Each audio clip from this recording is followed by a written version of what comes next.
And we're live. Good afternoon, everyone, and welcome to our March 25th Middlesex County Council meeting. This time we'll call the meeting to order.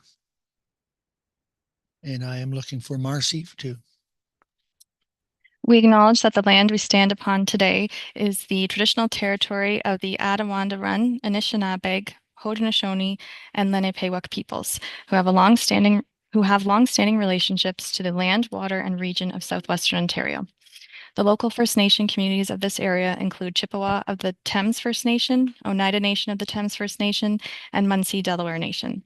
We acknowledge the treaties that are specific to this area: Treaty 2, McKee Purchase; Treaty 3, Between the Lakes Purchase; Treaty 6, London Township Purchase; Treaty 21, Longwoods Purchase; and Treaty 29, Huron Tract Purchase. We value these significant contributions both in the past and the present of local and regional First Nations of Turtle Island. We acknowledge historic and ongoing injustices that Indigenous peoples endure in Canada, and we affirm our commitment to honoring Indigenous voices, nations, and cultures, and to moving forward in the spirit of reconciliation and respect. Thank you, Marcy. At this time, I'm looking for approval of the agenda. Moved by Councillor Grantham, seconded by Councillor Smybert. All in favor? Carried. Thank you. So adoption from the minutes, we are going to pull 4C out of the minutes. So the adoption of the minutes for March the 4th, the visiting session, and the minutes for March 11th, regular council meeting. I am looking for we have that on the screen. So it will take us a second to get the votes because of the screen. So in favor of that, need a motion for it. Councillor McGuire and Councillor DeVete, all in favor? Carried. Thank you. So new business action items. 5A1 is the Middlesex County Loan Program, Temp Center application. And who's going to speak? Josh, are you going to speak on that, I believe? Yep. Go ahead, Josh. Through the warden to council, good afternoon. As per the report, the county received an application under the county loan program on February 10th from the municipality of Temp Center for the project of the Thorndale Industrial Drain located near the intersection of Missouri and Thorndale Road. The project will develop an effective stormwater management system for the industrialized area, which when completed will lead to increases in the value of land and subsequently increasing the county's industrial property assessment base. As per the loan program guidelines, county staff reviewed both the municipality's financials as well as the project itself to ensure that the application meets the county loan program requirements. If the loan application is approved, Temp Center staff will seek approval to proceed for the project through their own municipal council, with construction expected to begin later this year. The requested loan amount is for $930,000, which is approximately 50% of the anticipated project costs. The term of the loan would be for 15 years with funding contingent on the municipal council approval and securing a contract with a qualified contractor to perform the work. With that, both the county engineer who assisted in the review of the application and myself would be happy to answer any questions council may have. Thank you, Josh. Questions from council on that? Questions or comments?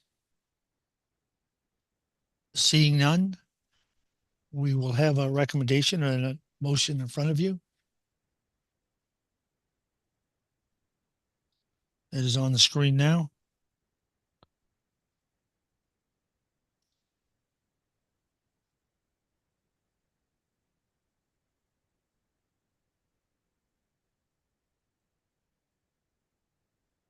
Do we have a mover for that motion? Councillor McGuire and Councillor Brennan, all in favor? Carried. Thank you. Our next one, 5A2, is the award of the tender for Pike Road Bridge replacement. Chris, I think you're doing that, are you not? Yeah, that's mine, Mr. Warden. Thanks very much. You can see we had the closing for the Pike Road bridge replacement. This has been earmarked by the county for replacement pretty much since the date we acquired or uploaded Pike Road from the municipality of Valley Metcalf, and got this underway because of some structural damage to the bridge that is just caused by the age of the structure, just some of the steel members starting to come apart. So this was tendered or put together, engineered to go to tender for completion this coming summer. You can see we had 7 submissions, which is great. Unfortunately, the value of the project is much greater than what we had initially estimated. There's a couple of reasons for that. One is there's been a bit of a scope creep on this project. We have some concerns with regards to a provincially significant wetland that's required us to shift the bridge further to the west to get away from any impacts on the wetland. This bridge had some deficient structure with regards to hydraulics, so we had to raise the elevation of the structure. We did know about a couple of these, but we're pretty far into the budget process for us to make those changes to the capital program. So we are anticipating or recommending that we go forward with the project as originally scheduled. Pull from our county bridge reserves is one of the purposes of our reserves to make up for these shortfalls when we see projects come in well above tender or budget estimates. And then we'll include funding in the 2026 capital program to pay back some or all of the amount back into the county bridge reserves. That's my report, Mr. Ward, and I'm happy to answer any questions. All right, thanks, Chris. Questions from council? Councillor Burkhart Jessen and then Councillor McGuire. Thank you. And through the warden to Chris, appreciate the explanation on how, because my question was, how are we going to pay for this? And I'm just wondering where, like, because it had the high price of this tender has not been accounted for up until today. You say that we're going to pull from our bridge reserves and we're going to make that up, but how do we know that that's going to happen? Like, what's the paper trail on that? And should there be something more reflective in our motion so that the budget committee is aware when the budget committee goes into discussions in the fall, so that it's not lost. Yeah, through the warden to the counselor. So this is just in accordance with past practice. We've done this before, where we've had projects come in over budget to reduce the impact on the current capital program. We don't want to, have a variation within the in-year budget, and we've paid those monies back into the capital reserves in the future year. Now, certainly happy to discuss an amendment to the recommendation to include some wording about that. We certainly aren't required to pay it back into reserves right away, and it can be staged over several years. There's lots of different options that's available to us. We are in a position, fortunately, with our capital bridge reserve fund, that we do have the monies available for us to make up for this shortfall.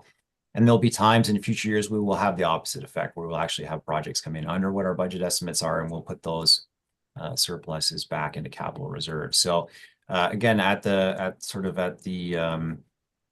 will of council here, if they want to change wording the recommendation, certainly happy to consider that.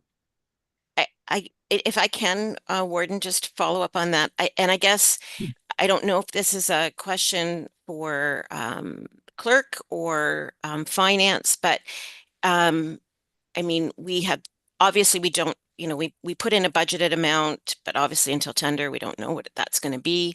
But is this a change to budget, even though we would be taking it from reserves?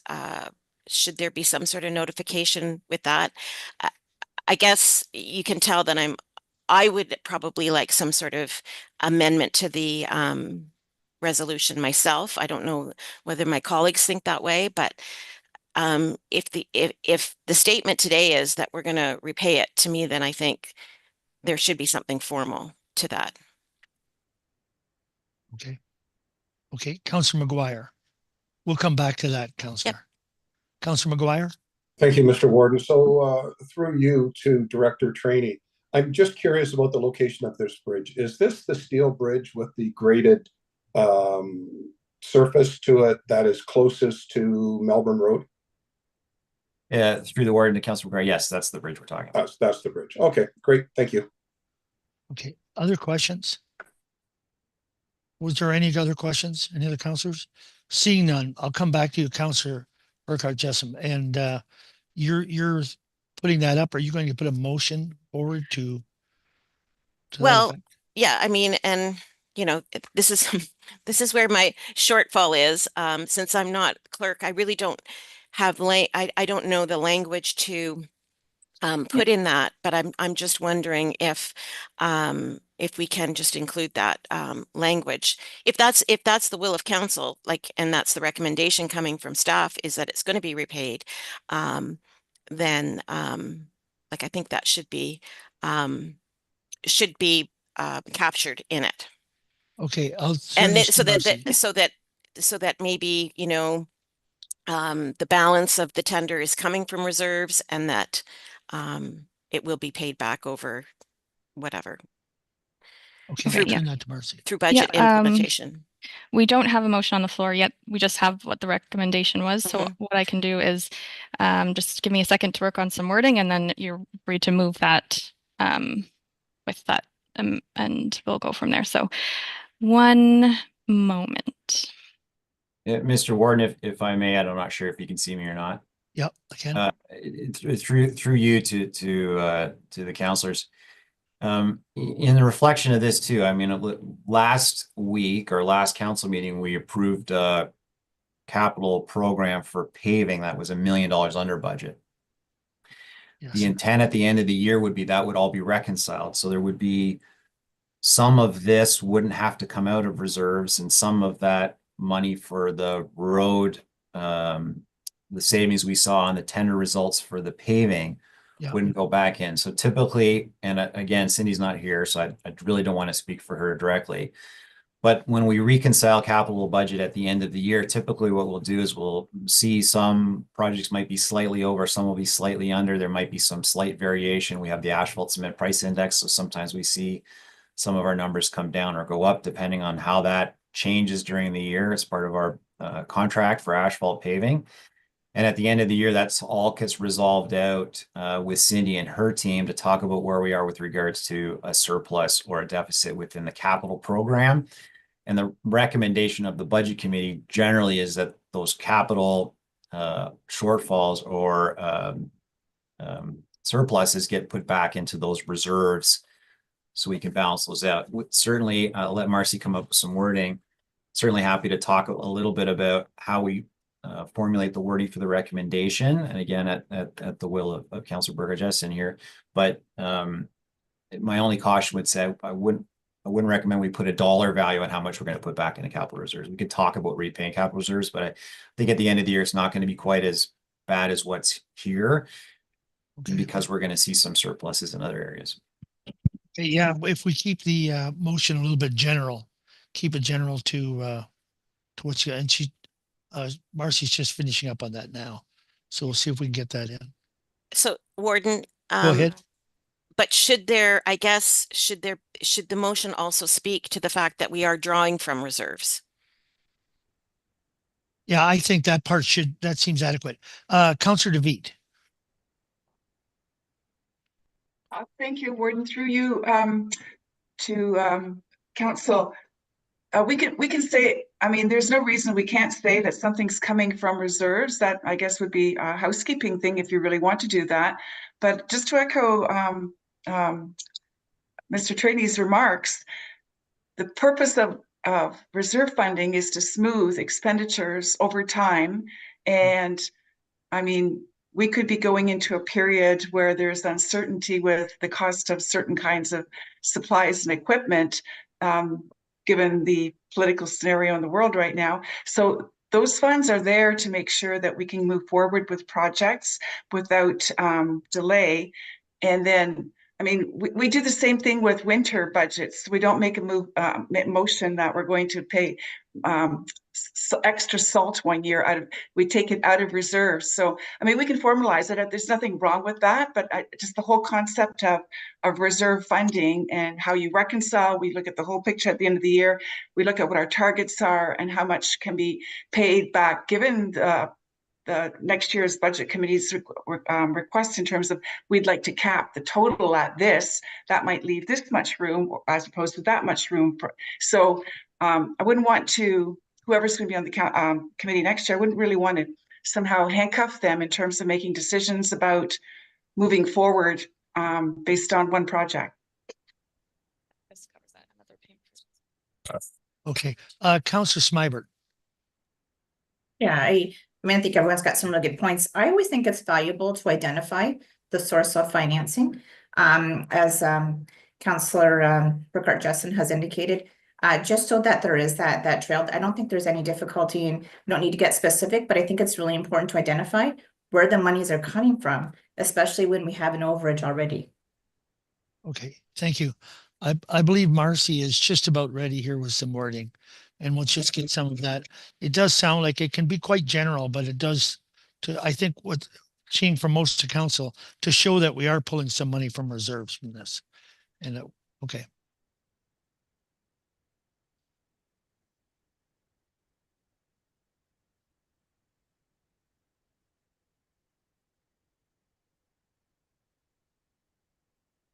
I think, Chris, you pointed out about that having to move the bridge to the west is not a small amount of money.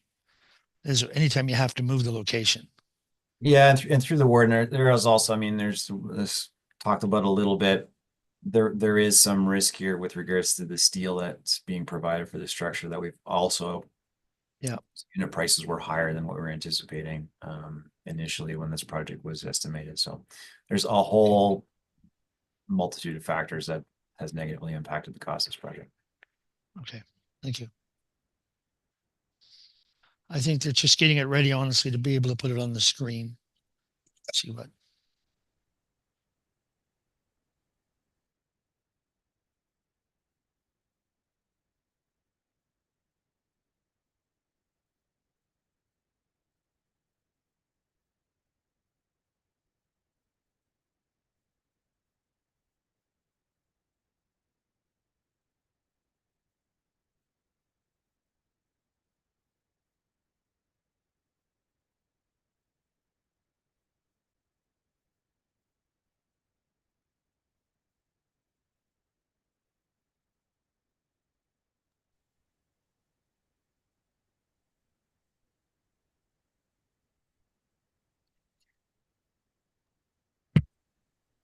So Rebecca's just going to put up on the screen some suggested language.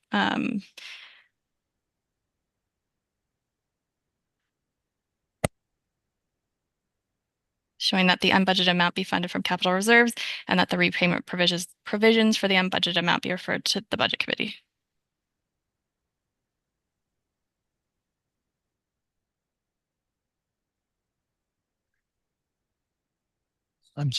Yeah. Okay. So everybody seen that? Councillor Burkhart Jessen? Yeah, I like that language, so I'm happy to move that. So you're moving that recommendation? As seconder, Councillor McGuire, all in favor of that? Carried. Thank you. Thanks, Chris. Our next is inquiries or notices of motion. Seeing none, councillor comments and other business? Not seeing any. We need to move into committee of a whole. And so I'm looking for a motion to do that. Councillor McMillan, Councillor Smibert, all in favor? Carried. And reports from county officers. The first one is 9B1, that's County Forestry Services update. And do we have Mark with us? All right. Afternoon, Mark. Good afternoon, Your Worship. And Go ahead, Mark. The floor is yours. Council, thank you for this opportunity. Just wait for the slides to come up. So, yes, thank you. Thank you, Rebecca. So the first slide, you can see we actually got some drone video and still shots of county woodlands down in Skunks Misery in the fall. And the purpose of doing some of these video and still photo shots was for tourism and also for our forestry department for education and outreach and updates on our website. So there you can see some beautiful fall colors taken, I think, in October last year. Next slide. So quick overview of the agenda, starting off with county forest management, Woodlands Conservation Bylaw, which you're familiar with, and the Weed Control Act. The next slide, please, Rebecca. So in terms of forest management, we're continuing with our conifer harvest. We have about 100 hectares of conifers in the county woodlands, and we need to catch up with the thinning program there. The sawmills are actually in a bit of an oversupply situation at the moment. And they've actually moved a lot of the wood into the yard, but they don't really want too much more until the fall. So what was planned to be our spring harvest has moved to the fall of this year. And in the background, we're working with GIS to build a nice detailed forest resource inventory in the GIS database. And that will be used to really do some predictive management and help us formulate the next 20-year management plan. As you're probably aware, our last 20-year management plan has just expired last year, so it's time to write a new plan and get everything updated. Next slide. So in terms of public use, we've had a couple of initiatives this last year or so that we've been working on. We've worked on some updated signage, and we're just installing these signs at selected woodlots and moving through the county woodlots, hopefully in the next year or so. You'll see on the new sign on the left there that we have a QR code, and that takes you straight to the forestry, lands you on the forestry page on our website. And that will be used, you can see me standing next to a tulip tree in one of our tracts, to our interactive trail mapping project. So we're working with GIS, mapping all of our trails. I've pretty much got most of our trails mapped now.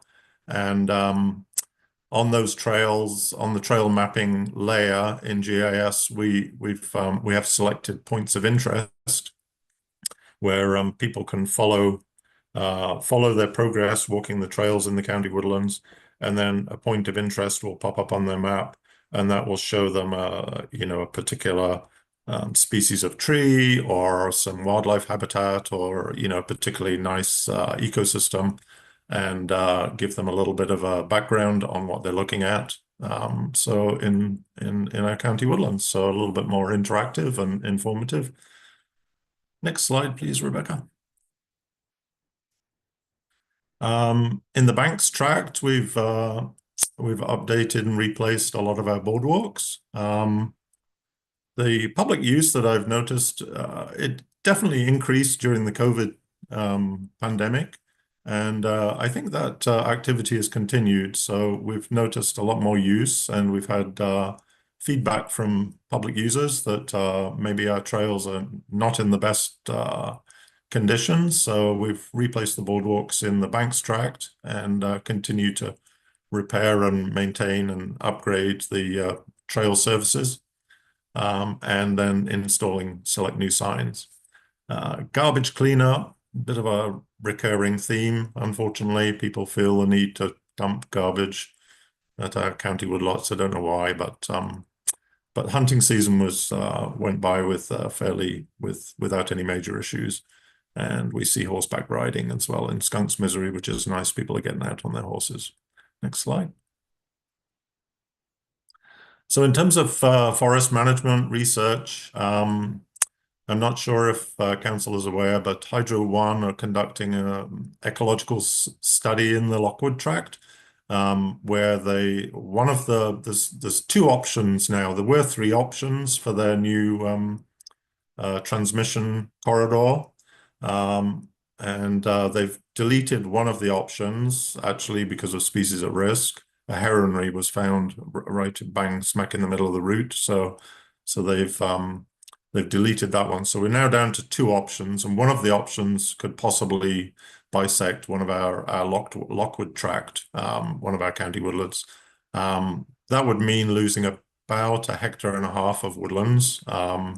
If it went through if it bisected the woodland. We're not sure of the exact alignment, but typically that's so it's a fairly small area, but obviously we would lose about 1.5 hectares of mature woodlands, which is not great, but we'd work with legal to make sure we were compensated appropriately for any right of way that crosses our land. We've renewed our private crossing agreement with CPR. We're actually just waiting for them to reinstall the crossing. They pulled it out because it was getting old and not fairly decrepit. Birds Canada, they continue their annual nesting and breeding bird studies in the county woodlots, and each year they seem to come up with some very surprising and pleasing results for that. And Ministry of Natural Resources, we're going to refresh their growth and yield plots. I don't think they've actually measured any of these growth and yield plots for about 20 years now, so they're actually coming back into that. And they'll refresh the old plots and take some measurements, and hopefully we'll see some interesting results of how our trees are performing in this climate. Next slide, please. Very pleased with the Phragmites control that we carried out. We basically treated all of the Phragmites that was in and around and along the edges of the county woodlands. The results were fantastic. So we've basically eliminated Phragmites from the roadside ditches and a couple of small areas where it was encroaching into the county woodlands. So very pleased with that. And then we assisted that program with the roads department, and they did, I'm not sure if you're aware, but they did culvert drive, and that too looks excellent. So it looks like the herbicide was extremely effective. It did take 2 applications to get it. The photo on the right you can see was kind of mid-season, just after the first treatment, and the vegetation was yellowing, the Phragmites. And then the photo on the left is when it's completely dead. So that was kind of fall last year. So very pleased about that. Next slide. So forest ecology, you can actually skip to the next slide. We participated in a oak wilt vector research trapping project in the county woodlands. And we continue to obviously work with M&R, Natural Resources Canada, CFIA on all of these sort of threats to our forests in terms of invasive species that are creeping this way or anticipated to possibly infect our forests. So that's a continued research initiative, and we continue to participate in those initiatives as and when we can. Next slide. Woodlands Conservation Bylaw, you're familiar with this because obviously we went through the public consultation process, rewrote the bylaw, and that was passed by County Council early this year, I think in January this year, formally passed.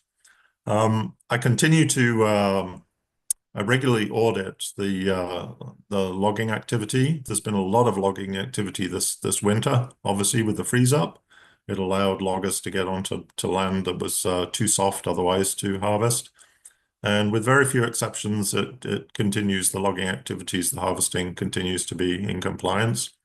There is some clearing in some of our neighboring counties, and that's the photo there. It was one of our neighboring counties where they don't have a bylaw. Anyway, next slide. Won't dwell on that. So in terms of harvest, annual harvest was a little bit up on the previous year, 2.3 million board feet. And you can see the top 5 species there. Quite a lot of emphasis on the walnut. Walnut price is very good. Maple prices are very good. And then oak, red oak and white oak. So you can see the little yellow tree symbols, kind of shows the intensity of the logging activity in the different municipalities. And I won't dwell on that, but if any other councils have questions, we can just discuss that further after the meeting. Next slide.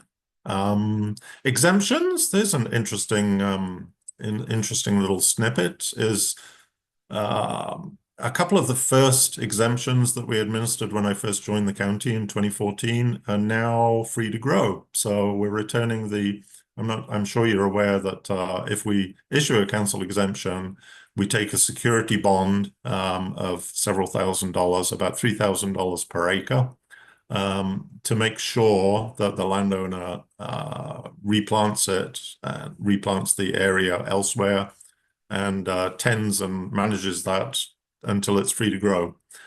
And that's what the security bond is. So it sits in a some kind of reserve fund, I guess, in finance. And yeah, we just started to issue a couple of refunds.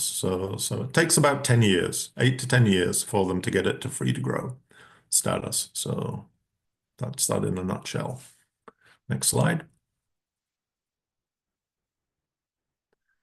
So in terms of the Weed Control Act, there's sort of a medium volume of complaints in 2024. We have an ongoing sort of liaison with about 60 plus landowners in the Upper Thames River corridor, where there's a fairly intensive giant hogweed population that has to be dealt with annually. It's a really disappointing, because it's kind of come down the river from Perth County. Anyway, we're working with the landowners there. We've got letters we send out every spring, reminding them of their responsibilities, and we work with them, as much as we can to make sure the weeds, the giant hogweed, is dealt with, especially where it's near trails or public use areas and that sort of thing. And infestations along rail corridors, that did pop up last year. It's quite challenging because these CN and CPR are very, very big organizations and they have a lot of rail to look after. But I do feel that they responded adequately to the complaints this last year, and we worked with them, and they got that under control. So next slide, please. And that is that, Your Worship. All right, thank you, Mark. Questions for Mark on this report? Councillor Grantham? Yeah, thank you. I'm going to try not to talk too much. Just for Mark, why would it show more logging activity in Strathroy Caradoc? Just curious about that. That jumped out at me. Through Your Worship to Councillor Grantham. I think it's a product, really. A lot of these woodlots are visited about every 10 to 15 years by the loggers. So it's a very cyclical kind of process. So it's really just the interval between the harvests, and it recurs every 10 to 15 years. So it's really just a cyclical thing. Although Strathroy, Caradoc, the ecosystems there do tend to support quite a decent species composition, including walnut, and a lot of the sawmills were competing for walnut this year, shall we say. So the prices went up and the landowners just jumped on that kind of opportunity. So a little bit of opportunistic harvesting as well. Okay. Okay, any other questions from council? Mark, I had one, and that is you've harvested a lot of white pine, you're saying, and is when we plant pine in the past, have we historically done mostly white pine? Yes, Your Worship. The majority of the conifer plantations in the county woodlands were planted by the Ministry of Natural Resources, and the majority of those were white pine. They actually planted some interesting mixtures. So they planted a mixture of white pine and tulip trees, white pine and walnut. So they were exploring and researching which hardwoods they could plant with the pine that wouldn't have a detrimental effect on the pine, but would act as a nurse crop. And that's been done for millennia in forestry. But they were experimenting with that quite a bit. The only other real species, significant species that we have is red pine. We do have some red pine plantations. They're quite a bit slower growing, so they haven't really reached a maturity, a suitable maturity for harvest. Although we do have one stand in particular that we need to schedule within the next 5 years for its second thinning. It's had a row thinning, it just needs a select thinning. And then there are just small areas of spruce, but most of our land isn't that suitable for spruce. Okay, thank you, Mark. Is there any other questions from council? Seeing none, we need a motion that's going up on the screen to receive this for information. Do we have a mover for that? Councillor McMillan and Councillor Grantham, all in favor? Carried. Thank you. Thanks. Our next one is 9B2, Middlesex London Paramedic Service Innovation Agenda. And I believe, Bill, you're presenting that? Yes, sir, Warden. Thank you very much. All right. Just to start, I'd like to give a little shout out to all the folks at MLPS that are watching. We're really excited to present this innovation agenda to you today. And we have a fantastic senior management team out there that's worked hard on this. And we've challenged them, as you know, Warden, and you're also the chair of the MLPS board. We've challenged them to innovate as much as possible and to bring as many ideas forward to my office as possible. And today we just want to run you through some of those and talk about why we innovate. So Rebecca will move forward. So the big question, why are we innovating? Because frankly, I mean, we could go every day and do the same thing over and over again at Land Ambulance and people would be very happy with us, but not after a little while, because on this chart, it's really interesting. It shows just how much call volume has grown. And our goal has always been to keep our budget variance below the call volume growth, because there really are three big, I would say, horses that pull the ambulance costs that we're not in control of. And as you know, Warden, call volume growth is one of those. We have massive call volume growth in this area. The demographics of this area would lead you to think that that is going to continue, that we're going to continue to get more call volume. And this chart just shows how much work we've had to do to keep our call volume higher than the cost of our new costs related to land ambulance. But it's not the only cost, Warden. The other cost that we focus on often is offload delays. And you've seen that, and there have been some improvements. And we thank everybody within the healthcare system for the work they've done on impacting on offload delays. But that's another big horse that pulls the costs of ambulance forward, and that's offload delays. And then finally, we have to keep innovating because there's another factor that is really important to the costs, and that is complexity. And what do I mean by complexity, Warden? I mean that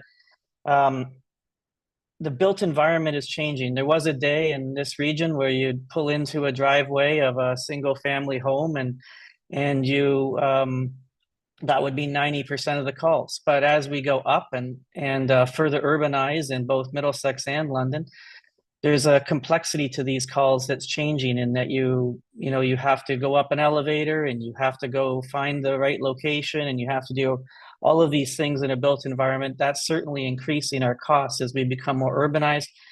But more importantly, we're also seeing an increase in calls that are related to mental health and drug-related causes. And those are very expensive and challenging calls that create greater complexity within the system. And all three of these big factors are what are driving our budget to rise. And with that in mind, if we did nothing, and we'll move forward one slide, Rebecca, if we did nothing, we would just simply get overwhelmed by the challenges that face us. And we have to continue to innovate, not only to control costs, but we have to improve the patient experience. We have to provide better employee opportunities for growth within the system. We have to recognize some of those healthcare system realities I mentioned, Warden. We're also trying to improve our culture by innovating and making sure that we have service enhancements. That's right at the middle for a reason, is because there's lots of things we can innovate in terms of service enhancements. And I mentioned cost reductions, but another big factor that we have to innovate for is risk management and sustainability. The risks that we're facing every day from a legal, financial, and just a health perspective for our employees is dramatically increasing. And we have to continue to innovate to address these challenges. Rebecca?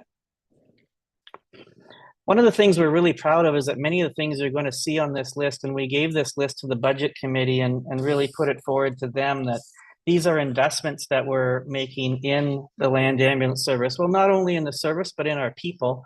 Councillor McGuire is consistently reminding me that our paramedics are right at the center of our organizational chart, and all the things we're doing around innovation are really related to providing that better experience and also service delivery improvements. And we put this forward, this Made in Middlesex solution slide, because many of what the things you're going to see here are unique. Warden, as you know, we talked about mobile logistics at, I think, the last meeting or the meeting before. That's a completely Made in Middlesex solution that I just can't find anywhere, any examples of anywhere else in North America. That is the brainchild of several of the folks on our senior management team that we've started to implement. And we're extremely proud of the savings that are resulting from that, and also the service improvements that are resulting from that. And we're really looking forward to presenting in the third quarter the outcomes. You'll see a lot of things on this list that are really exciting, and County Council might be saying, well, hey, the MLPS board is responsible for land ambulance. Why are you even bringing these innovations forward to anyone other than the budget committee who's interested in cost? Well, I'd say that County Council owns the County of Middlesex owns the vehicles. And last time I came and talked to you about mobile logistics, because it is a big impact on our costs for vehicles. And so you own all the ambulances as a county council, and you own all the administration vehicles and all the community paramedicine vehicles. Those are Middlesex County properties, and MLPS delivers the service through those vehicles. And today, after I'm done talking about the broader innovation agenda, we're going to talk more about some innovation in our vehicles. As you know, our vehicles are a very expensive part of what we do in terms of delivering the service. And so I'm excited that Adam's going to get a chance to share with you some of the work we're doing on lowering our costs of delivering the service on our vehicles. Okay, Rebecca. The innovation agenda is a term I came up with, and it's designed, not a term I came up with, but I mean, it's a term I'm applying. I decided to apply in this case. And it, as you can see, there's a whole pile of different categories and status reports here.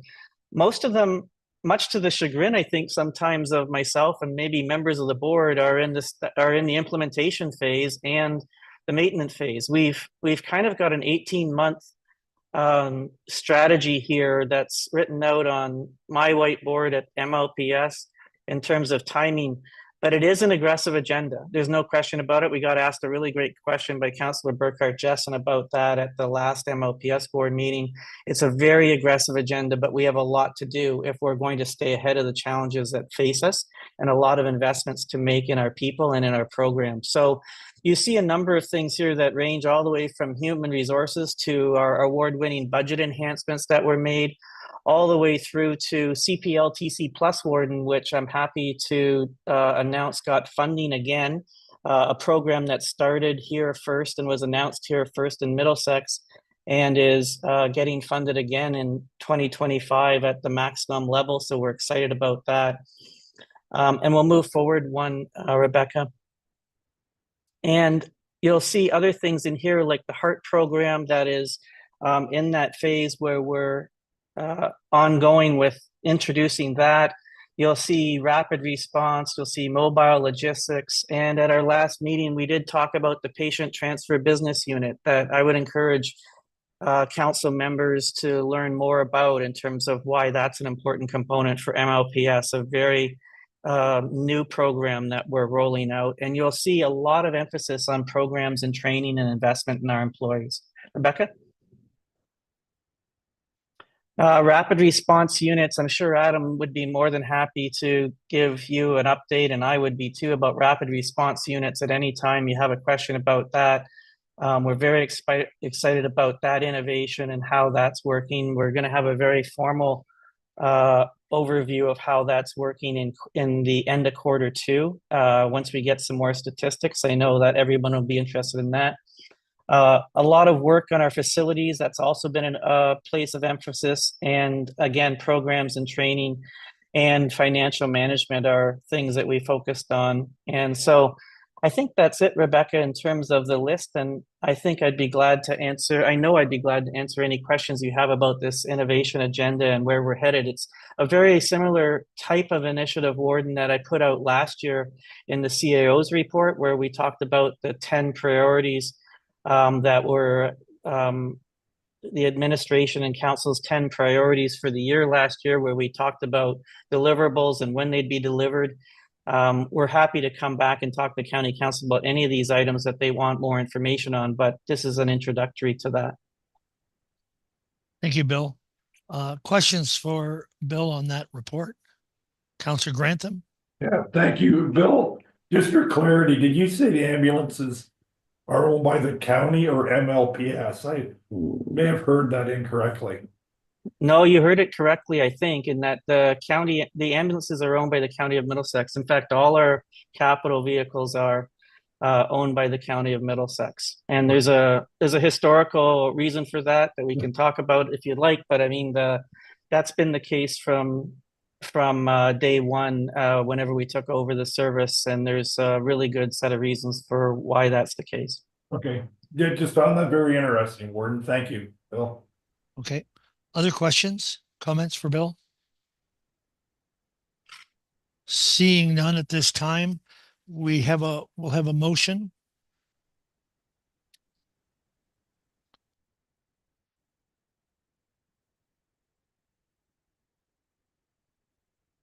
And moved by Councillor Burkhart Jessen, seconded by Councillor McGuire. All in favor?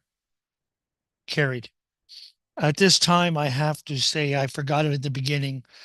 Disclose your pecuniary interest. If you have any, please forward it through to Marcy. Our next is 9B3.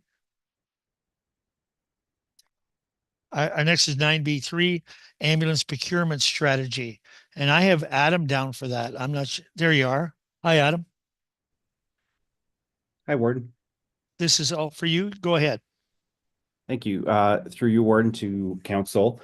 We're going to talk about our new ambulance procurement strategy. As Bill had alluded to previously, ambulances are a significant cost for Middlesex County, and it's a major purchase completed by MLPS. There are several challenges that come with the fleet management process. If you can go to the next slide, Rebecca. When we're looking at our current fleet and replenishing ambulances as they are accumulating high miles, and as well as the additional costs associated with high usage, a brand new ambulance currently will take between 18 and 24 months for delivery, and we're watching the cost of ambulances rise year over year. Traditionally, what has been done in the past is purchasing new ambulances to replace old ambulances, decommissioning the old ambulances, and putting the new ambulances in service. We have a new model that we are able to utilize or take advantage of, in where we will actually use what is referred to as a remounting process, where we can identify ambulances that are where the patient compartments are still in good condition, and they're able to be removed from the older chassis and mounted onto brand new chassis. If we can flip to the next slide, Rebecca. In order to do so, we work with the vendor. The vendor will help us identify which of the donor ambulances would be a possibility for this particular process. They'll identify the patient compartment, which is also referred to as the box, and they will be able to then identify which of the ambulances would be able to have that box removed from the older chassis and mounted onto the brand new chassis.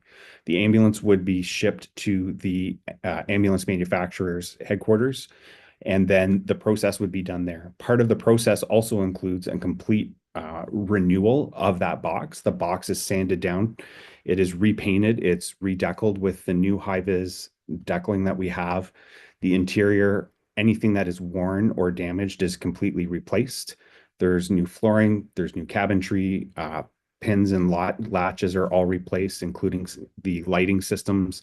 And anything that has changed in the standard since the ambulance was first introduced to the state is also updated to match any new standards that have been released by the Ministry of Health. If we can go to the next slide.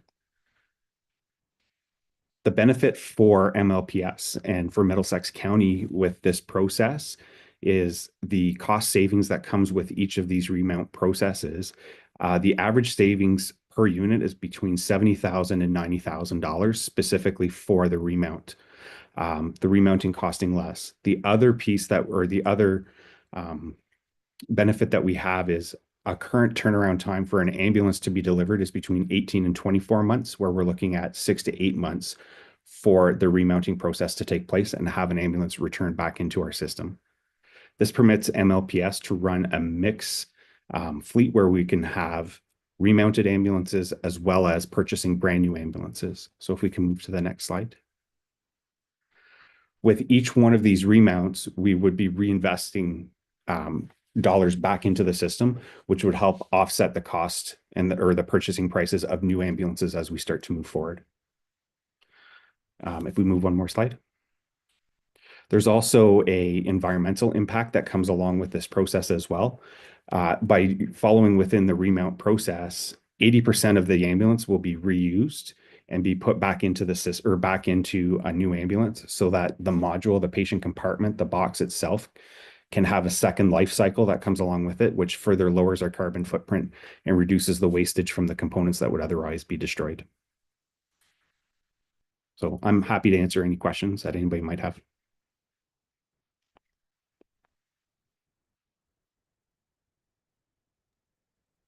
I'm sorry, I was muted. Questions for Adam on this report?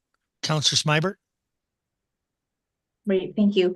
Thanks so much, Adam. That sounds like a great program to be able to recycle some of those older ambulances. I had a question for you though about the purchase of new ambulances and where are they sourced from? Are they sourced locally or are there? I understand there's supply chain issues, so I'm imagining that they're probably sourced outside of our local area. Currently, right now in Ontario, there is only one certified vendor for ambulances in Ontario, and that vendor is Crestline. And their headquarters is in the Prairie, so they're in Saskatchewan. So all Ontario paramedic services have to compete for those same specific vendor for ambulances with those same specific vendors, which is what we see driving up the delivery times that come along with that, not just the supply chains to get the chassis and the pieces of equipment to build the ambulances, but as well as the cost that comes along with that. So MLPS, we've actually been working with the Ministry of Health, as well as some of the other paramedic services to bring in and introduce new vendors into Ontario. We participated in a prototype, which we spoke to council and the board about previously within the TriStar system. We're anticipating or imminent certification with that. That's still through that particular process, and we're waiting on that. And then there's other vendors within some of the other provinces that are working their way towards certification in Ontario, but that specific field itself is rather restricted. And there's significant parameters that all of the vendors and manufacturers have to meet in order to sell and put an ambulance on the road here in Ontario. Okay, no, that's great to hear. I was going to ask about if you're looking at changing any purchasing policies, but it looks like you're on the other side, kind of hoping that there'll be additional vendors within Canada that you can procure these ambulances from. So good work. Thank you, Adam. Thank you. Thanks, Councillor. Any other questions from council? No other questions from council? Okay, at this time, we are looking for a motion to approve this for information.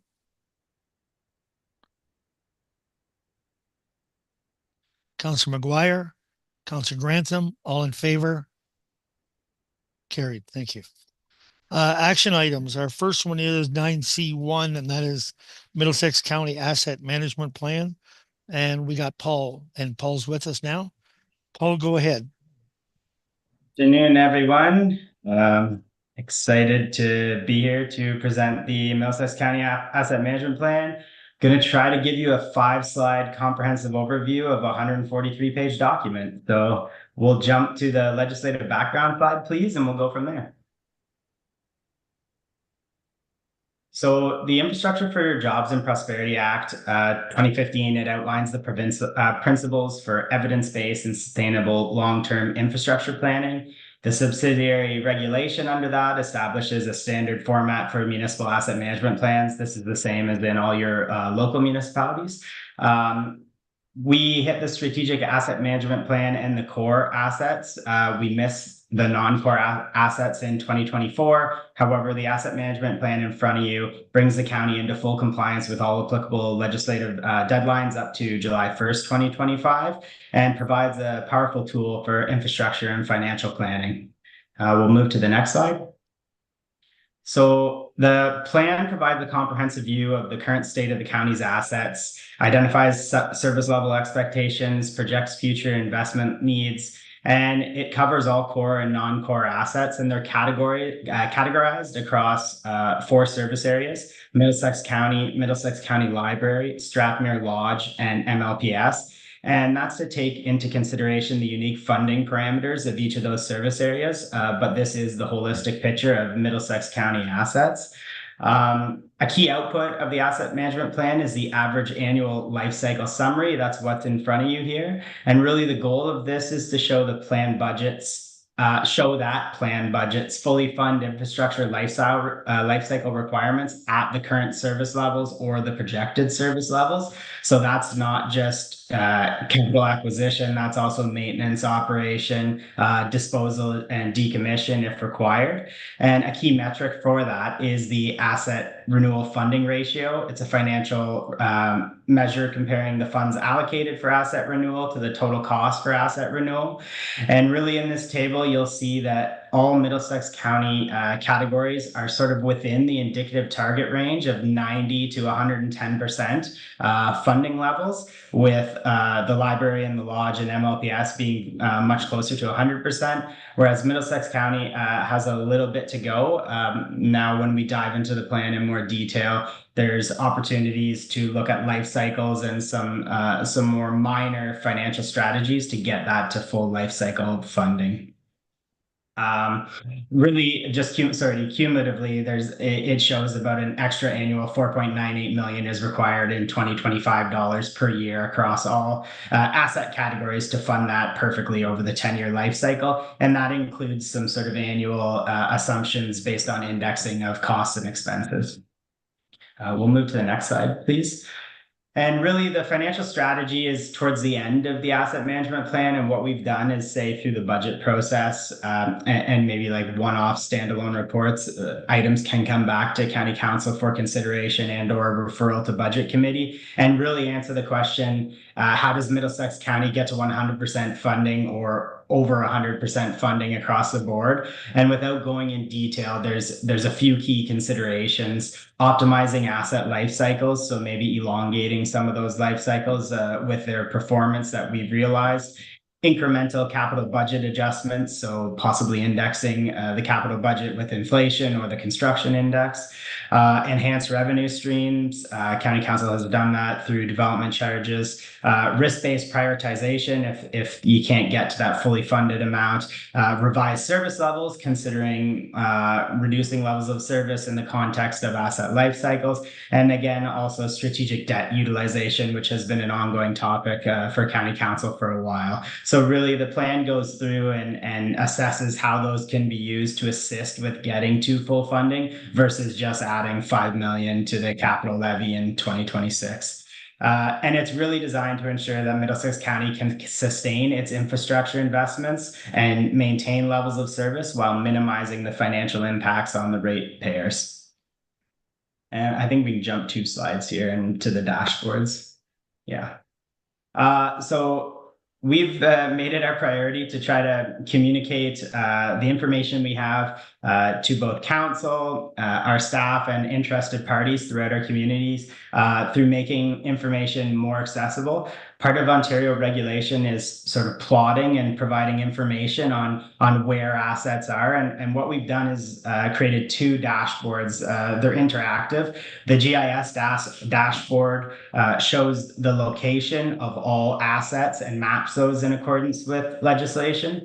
As we get going further, we'll be able to add additional details to that GIS mapping. So that was really an integration between the planning and transportation team and the data we had. And then the second dashboard that we're very pleased with is based on our Power BI platform, and the ITS team has done a great job on that. And what we've done is taken the KPIs. So for each core asset and then for non-core asset, we needed to identify KPIs that support the levels of service. And what we've done is plotted those and made them interactive into a Power BI dashboard, completely available on the website, where you can isolate for years. So you can see the performance of assets. So bridge condition index, pavement condition index, facility energy usage and greenhouse gas emissions, water consumption, and then images showing what those various classifications mean. Facility condition index, one of the big deliverables for this project was getting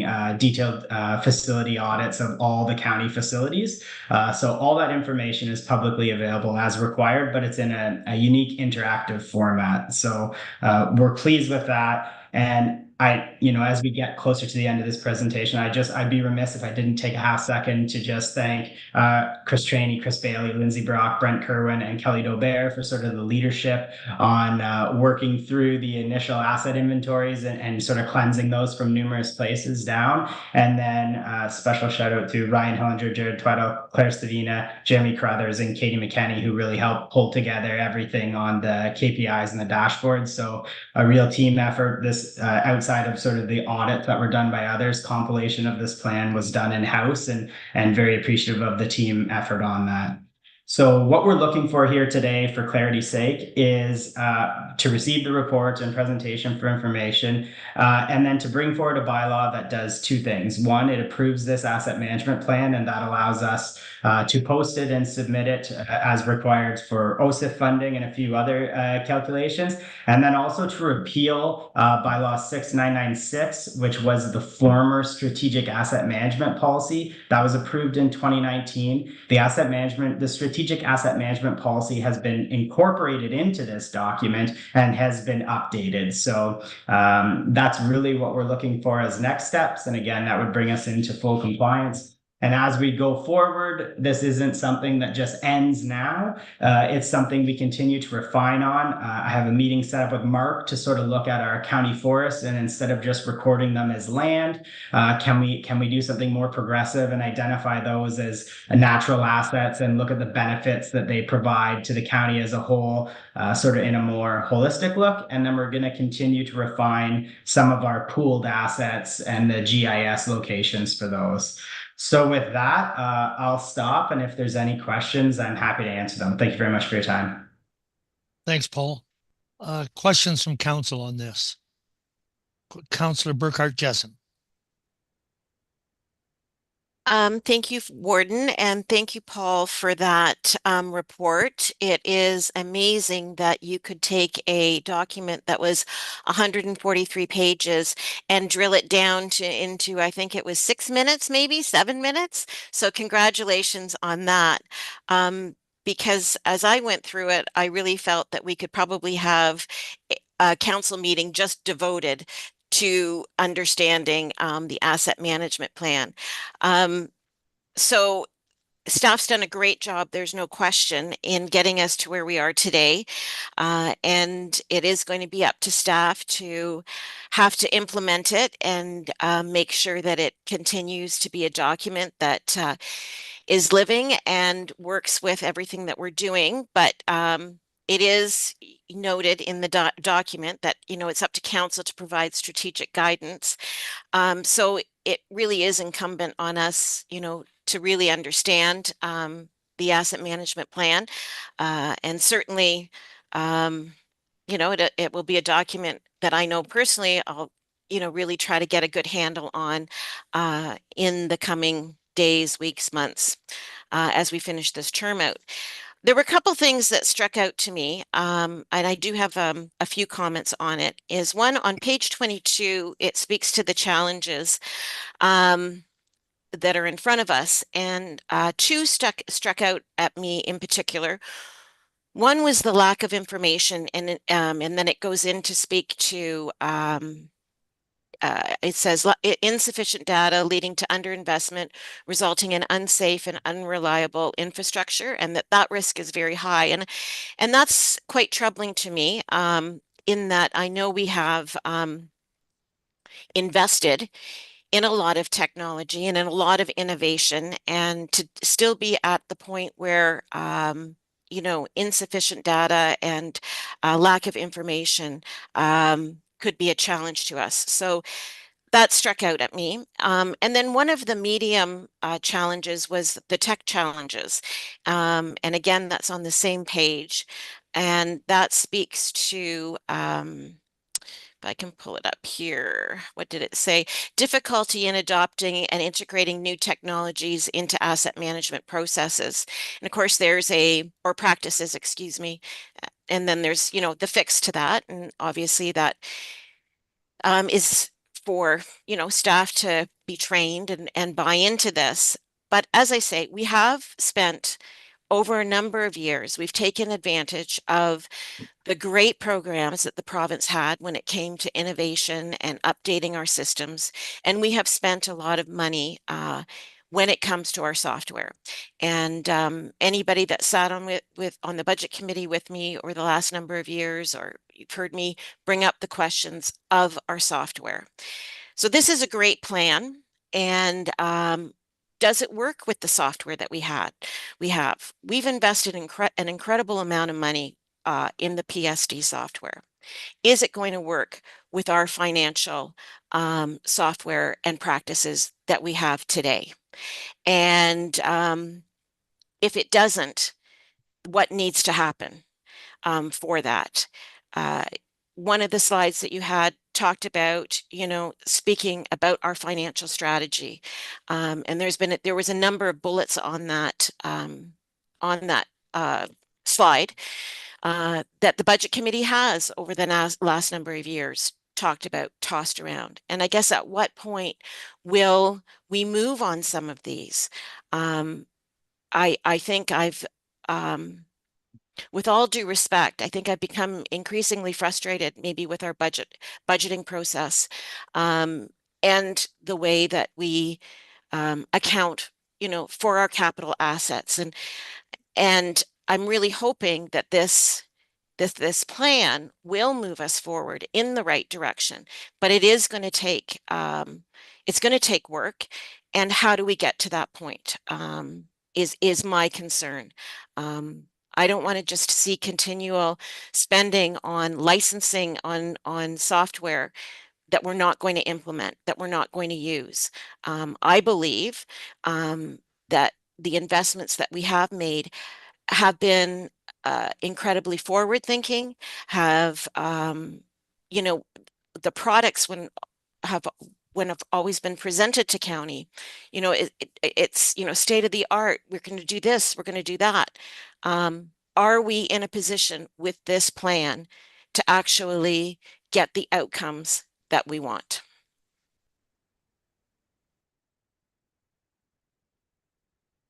Sorry, go ahead, Paul. Thanks. A few things to unpack. I think I'll start with the risk register on page 22 of the asset management plan, where you started. So these are sort of what I would say were like best practices, general considerations in a risk matrix, and then applied to the specific considerations of Middlesex County. And I would say that initial risk rating is what you pointed out, very high. And then sort of those actions to get the residual risk down is more indicative of where Middlesex County is. Like the team has done a decent job there, so I don't want anyone to be super concerned. I don't believe from our assessment that we have like a very high risk rating on any of those things. There's obviously room for improvement. Tying that into the PSD question, within the staff report, we acknowledge we did not create this asset management plan with the PSD software. There's work to be done there, and it touches on themes we've previously discussed at sort of our strategic sessions and maybe some of our other council meetings about integrating our data across a number of platforms. A part of this policy requires an update right in advance of budget. So theoretically, if it's the will of budget committee and those persons in charge of budget, asset management plan would play a much more central theme and role in the capital component of the budget process. I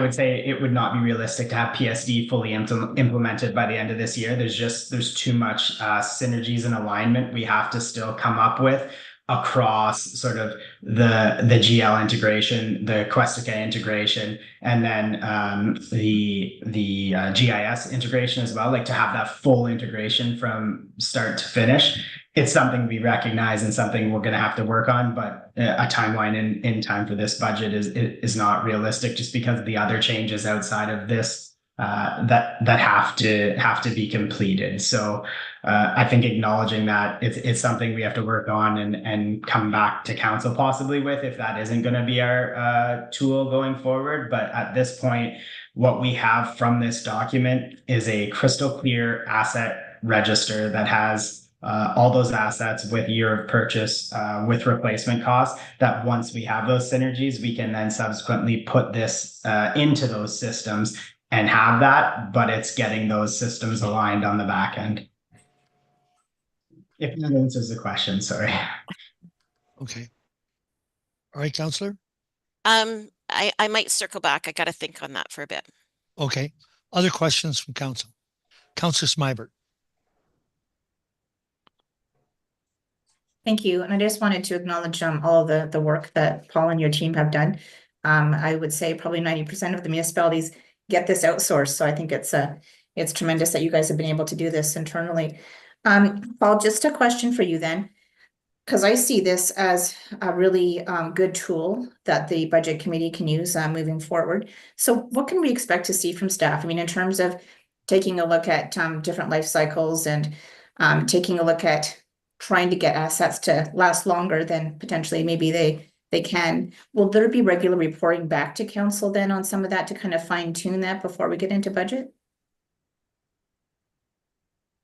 Really at the discretion of county council, and I don't want to speak for everyone else because it's a lot of service areas, but I think absolutely if there was direction on a specific asset class or something to look at, we'd be more than happy to bring something back. I know Chris just popped on, but I know even in budget, we sort of talked about road surface life cycles. One of the big items since Chris and his team did that sort of penultimate study back in 2016 has been bridges and culverts and how we fund those long term. So if it's the will of council, we can absolutely dig into those further. In regard to updates, again, it has to be updated to look forward to 2026 or for the 2026 asset management plan right in advance of budget this year. So we will have that as well. And I think if there's specific things council would like us to look at, it would be great to have that direction so that we could get that back to council in advance of that and then subsequently incorporate it into the plan. And then that could be theoretically utilized in the budget process. All right, Chris, is there something you wanted to add to that as well? Well, I just wanted to let council know that this is something that, we've been doing from an engineering perspective for decades, and then Paul referenced it there. We've sort of extended the timeline. Simple example is our annual paving program. We've sort of moved into this almost a perpetual pavement, which has extended the life cycle on our longest, heaviest traveled rural sections of the county highway system. we're up into the 22, 23 years of renewal cycle on those roads when they used to be around 19 or so. Our urbans are still much shorter for lots of different reasons. But we've always been looking at these ways to improve those types of things. I know through you, Mr. Warden, we've also talked about things we do with bridges, right? We've replaced some of our small challenging bridges with box culverts. That certainly has extended the service life, actually put these things into sort of that next echelon where we don't have to deal with sort of the regular maintenance of those types of structures. They just become, more of a solid part of the environment. So we're always exploring ways to manage our hard infrastructure to extend the life cycle and the longevity of those types of assets. And it's reflected in this plan. I think if you looked at our old plan from a few years ago, that's already gone up by 2 years in sort of a short time frame for our average repaving schedule for the county road network. So lots of those things continue to happen. We got an award several years ago for our excellence in asphalt recycling, which is part of that program. So we'll continue to some of the stuff that Paul has shown here, those asset management, those dashboards and things that are really going to help us get that information out to the public and sort of do a better job at sort of tooting our own horn with regards to these things that we've continually tried to do, for as long as I've been at the county, and my staff do the same. So. Okay. Thanks, Chris. Are you good with that, Councillor Smybert? Okay. Other questions? Look for other questions. Councillor Burkhart Jessen. Since I didn't see any other hands up, if you don't mind, Warden, if I could just circle back based on the comments that Councillor Smybert brought up and then how Paul answered that. Is there something more that we can add again to the recommendation so that there is direction for either these updates to come back to council or to try and develop something that is more comprehensive for the budget committee so that we have clear direction on the alignment of the budget development and the asset management plan, and not just for 2026, that it's, for years forward. Because I guess as I thought about how Paul answered, what I put on the table a few moments ago, I kind of see that, we've got a direction for the 2026 budget, but we're going to be back trying to figure out how to do all this again for 2027, 2028, 2029. And is there, and again, I'm not the expert, I'm not the wordsmith when it comes to clerking, but I might say to Paul, based on what you heard from Councillor Smybert and my concerns, what sort of direction can we give staff so that, again, it's clear that to move forward with this document, so that it continues so that it is an actual working document that forces us to move forward in maybe a more progressive way with our budget. Thanks. Go ahead, Paul. Do you comment to that? Yeah. I guess, approving it is step one. If it's the will of council, I think we'd all be really happy to see that as a first step. But as a second step, I guess, some form of more formal direction to incorporate a 10-year life cycle into the 10-year asset management life cycle into the capital budget process on a go forward basis, and some form of direction to bring forward a report for strategies to fully fund asset life cycles. I think that leaves it broad enough. To fully fund the Middlesex County Asset Management Plan instead of asset life cycles. I think that leaves it broad enough that staff can then come back to council with a comprehensive report saying, here's your menu of options that you may consider in regards to trying to get to full life cycle funding over a period of time. I don't think it's realistic in 1 year to do that. I think if you say over a 5 or 10 year period, you're going to do X number of items, you could get to full life cycle funding. I think those two avenues would likely accomplish what I've heard here generally, and then that would also give us the opportunity to discuss as a full team as well. Yeah, and just one comment. I do like that direction. And I do think to Councillor Smibert's comments too, it's that reporting back to us. It's, I think that's maybe what needs to be highlighted. And I think if that can be captured, that would be great. Okay, thanks. Thank you, Councillor. Councillor DeVitt. Thank you, Warden, and thank you to staff for this report. I think this is one of the most important pieces of work that has been required to be undertaken across the province in Canada. It provides a foundation for decision making, and it goes on into the future. I'm not sure I'm comfortable with saying a 5-year or 10-year plan.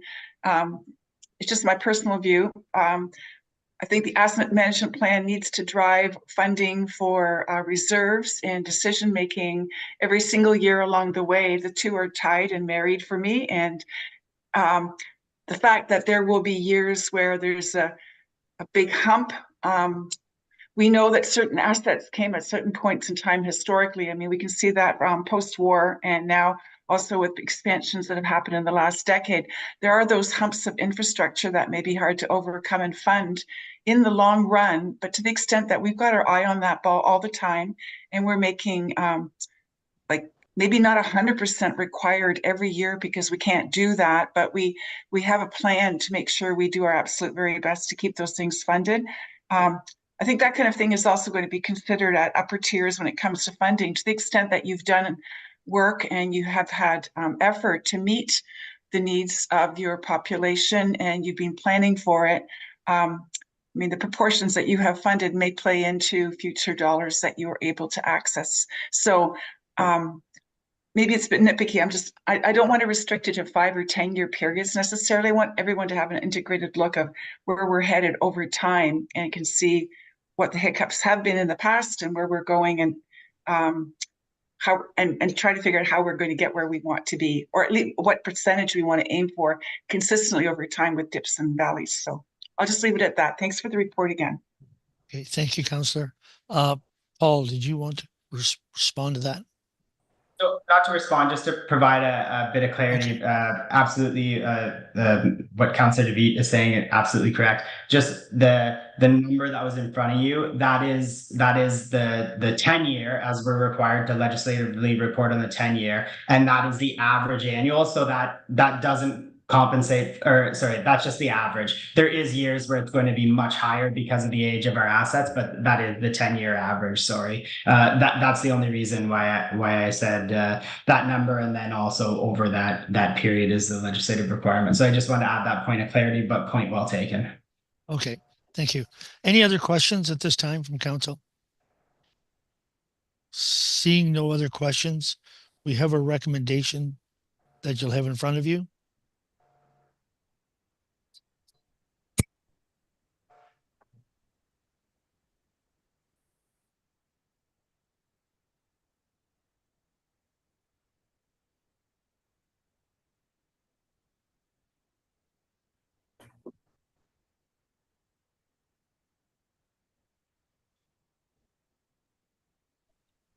Yeah, go ahead. Councillor Burkhardt, Justin, were you looking to because I think we could procedurally, yes, we could adopt the plan, the recommendation that's on the agenda, and then we could follow up with the one that you've suggested, and we can work on that language. Okay. Yep. So you're suggesting just adopting it, and then if come up with some sort of wording to bring forward the 10-year project using that language that Paul used, which of course was better, was good. That's the direction I liked. Yeah. Okay, so if we could do it in, we'll adopt it. And then we'll do the next one. Sure. That sounds good.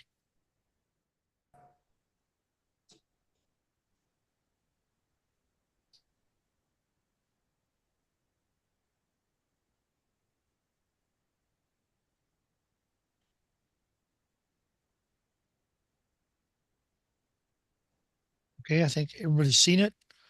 And just any comments? Is there a mover for that motion? Councillor Smibert, Councillor Grantham, all in favor? That is carried. And then are you ready for the second part? Okay, just give us a second and we'll put that second part in.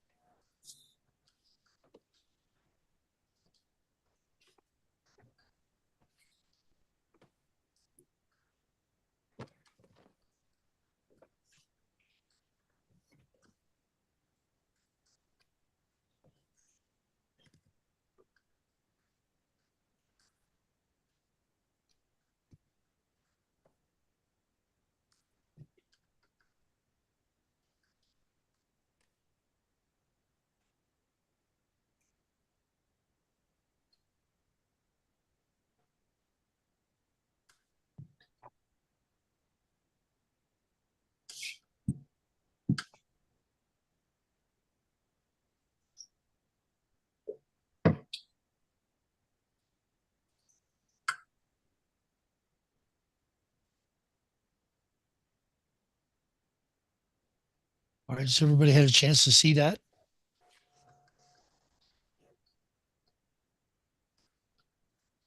All right, is that wording good? Satisfied with that wording?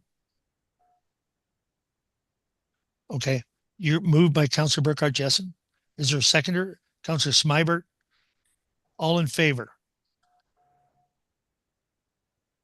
That is carried. Thank you. Our next item is long-term care service accountability agreement, annual declaration of compliance. And Brent, that's yours. Excuse me, Your Worship. Can I just speak for a second on the next two items? On the next two items, sir? Yeah, I Okay. have a conflict I want to declare. In regards to 9C2, I'm not concerned about that one so much, but on 9C3, I have a immediate family member who is now a resident there. And although I don't believe either of these two cause a pecuniary interest, I am concerned myself that 9C3 could potentially have a perceived conflict of interest because it's specific to doing a few things at Strathmere Lodge. So in that regards, I am prepared to keep my vote and if need be, speak to 9C2. However, would be declaring a perceived conflict of interest at 9C3. Okay. Thank you, Councillor. Thank you, Councillor. All right, Brent, go ahead. Thanks, Warden. Through you to Council. This is an annual item that has appeared before Council for several years now. The Lodge has a service accountability agreement with Ontario Health. It's known as LSAW, Long-Term Care Home Service Accountability Agreement. It requires an annual council-approved declaration of compliance with the LSAW using Appendix E from the LSAW document, which is attached to my report. The actual LSAW document itself is a 40-page requirement of all long-term care homes. It spells out a host of requirements for us to adhere to in order to continue the flow of provincial funding. It includes things such as what financial, statistical, and clinical data we have to report to the province and the frequency of doing so. So I, as Lodge Administrator, am certifying to the best of my knowledge and belief that the Lodge has fulfilled its obligations under the Service Accountability Agreement for 2024, and therefore recommending that the direct declaration of compliance document be approved by for signing by the Warden on behalf of the county. Happy to entertain any questions on my recommendation. Thank you, Brent. Questions from Council on this report? This one's a pretty straightforward report that we do each year. Seeing none, we do have a recommendation coming before you.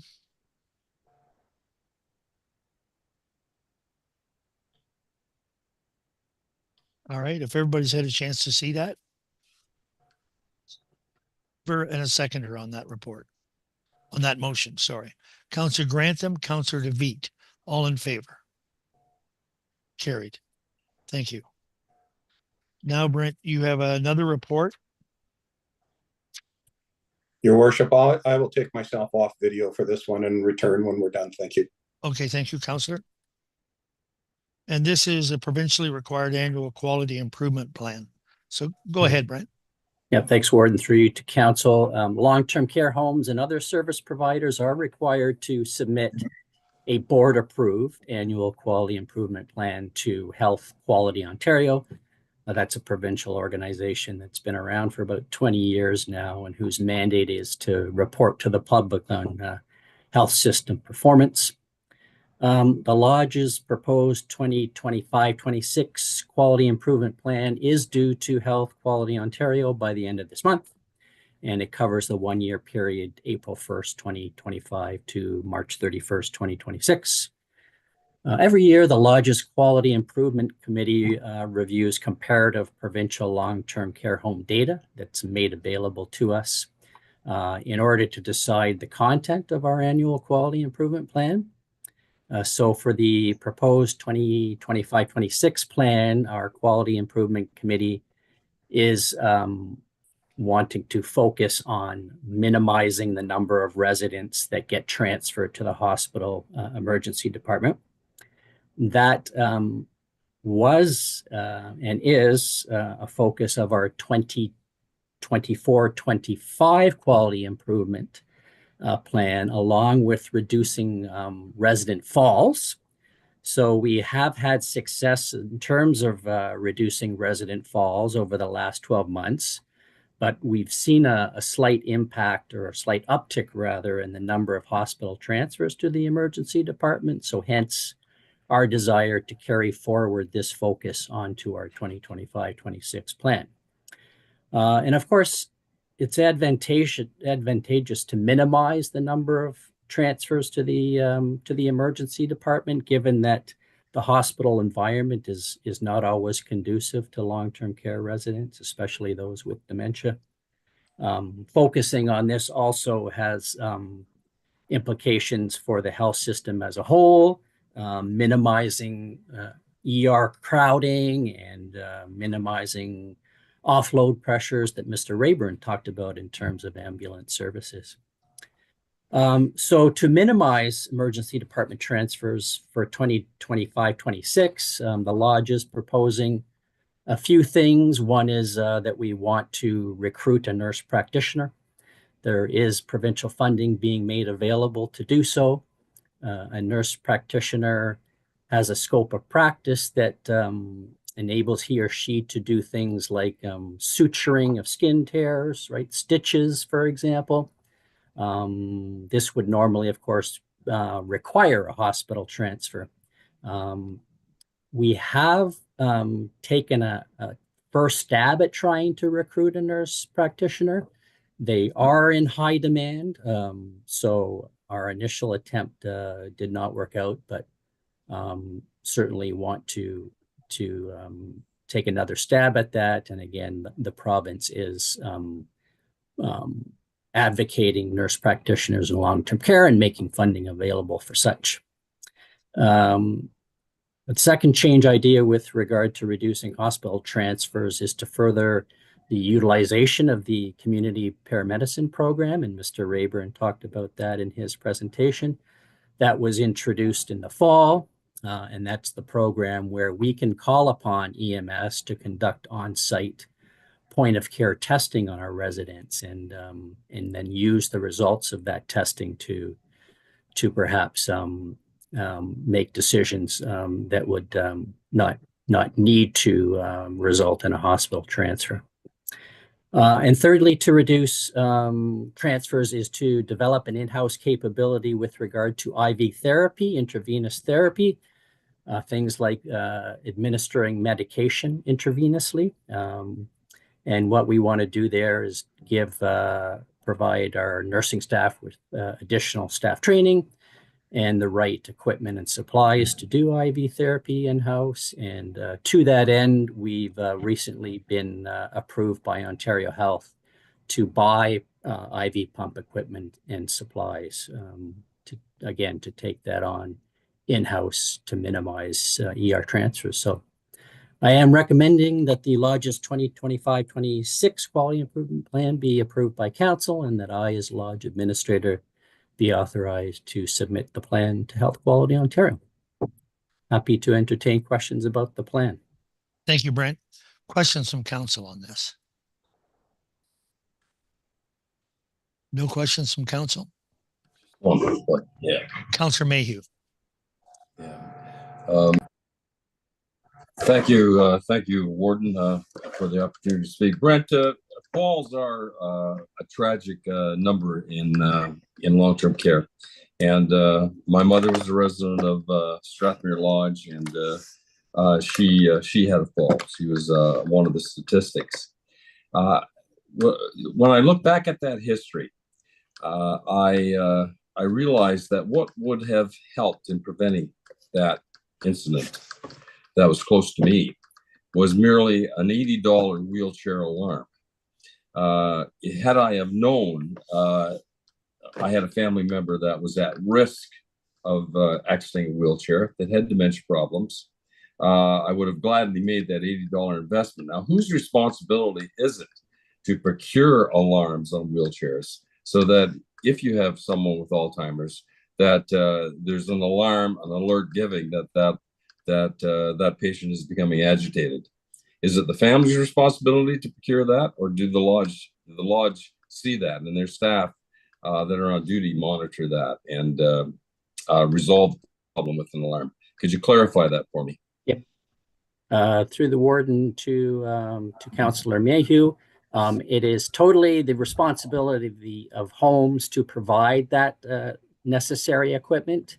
One of the things that we did for this year in terms of falls prevention is we invested heavily in cordless alarms and chair alarms, bed alarms, alarms, as Councillor Mayhew suggests, trigger us when residents who ought not to be, for example, trying to mobilize because of their physical limitations. It helps us to respond and stop mobility before the potential is for fall. So the staff we have lots and lots of these alarms in place that unfortunately in the long-term care setting, there's a lot of residents at risk of falls, and certainly that's top of mind. Even legislatively, falls prevention is what's called a mandatory program. So homes must focus on falls prevention and do individualized care planning in order to minimize falls. Thank you. That answers the question, Warden. Thank you very much, Brent. Okay, thank you, Councillor. Any other questions for Brent at this time? Seeing no other questions, we have a motion that's coming in front of you.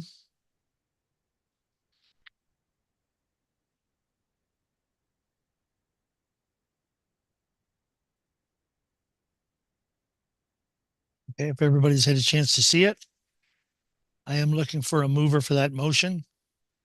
Councillor Smibert, Councillor Brennan, all in favor?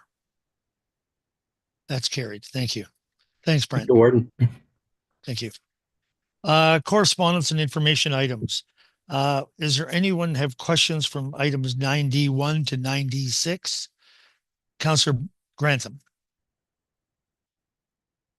And yeah, okay, Councillor McGuire's back with us. Go ahead, Councillor. You're muted. I'm muted even when I talk today, so I apologize. The minutes of the planning committee, there was a reference to council looking at ARUs.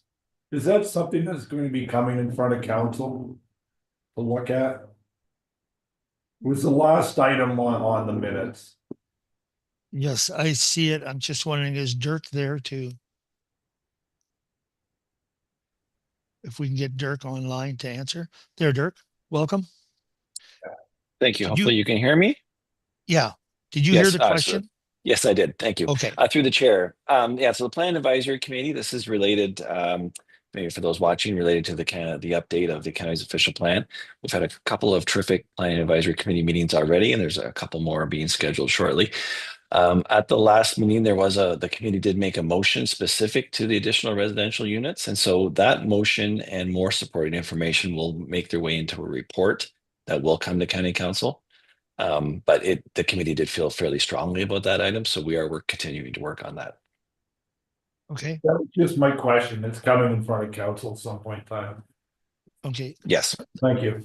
I'll just add to that, Councillor Grantham, that there was so many changes, so much information in the changes by the province that there's a lot to get through. Yeah. Okay. Is there any other questions on these correspondence items? Seeing none, we need a motion to accept these correspondence. Councillor Grantham, Councillor Brennan, all in favor? Carried. Thank you.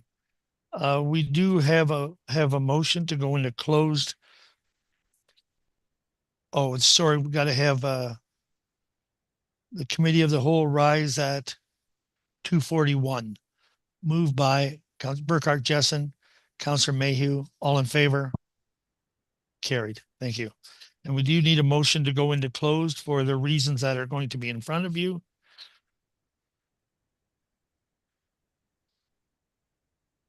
All right, I think we've seen it. Okay, moved by Councillor Mayhew, I believe I saw your hand, and